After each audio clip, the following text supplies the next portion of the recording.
नागपूरमध्ये भर दुपारी नागपूरकरांना आकाशामध्ये एक मनोहारी दृश्य पाहायला मिळालं। सूर्याच्या भोवती गोल इंद्रधनुष्याचं रिंगण पाहून नागपूरकरांमध्ये कुतूहलाचं वातावरण आहे। या इंद्रधनुला खगोलीय भाषेत सोलार हॅलो असं म्हणतात। आकाशातील ढगांमध्ये षटकोनी आईस क्रिस्टल्स असतात आणि या आईस क्रिस्टल्समधून सूर्यप्रकाश रिफ्लेक्ट झाल्यानंतर विविध रंगात प्रकाश विभागला जातो आणि त्यामुळे पावसाळ्यामध्ये इंद्रधनुष्य दिसतं। त्याचप्रमाणे सूर्याच्या भोवती हे गोल इंद्रधनुष्य पाहायला मिळालंय।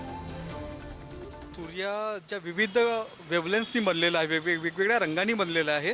तो सूर्यप्रकाश वेगवेगळ्या रंगात विभाजला जातो आणि तुम्हाला सूर्याभोवती असं छान असं सप्तरंगी असा हॅलो दिसतो। तर याचं कारण म्हणजे यावेळेस नागपूरच्या आकाशात ढग आहेत आणि या ढगात हे आईस क्रिस्टल्स आहेत, त्याच्यामुळे हा जो ऑप्टिकल फेनोमेना हा आपल्याला नागपूरमध्ये अनुभवायला मिळतो।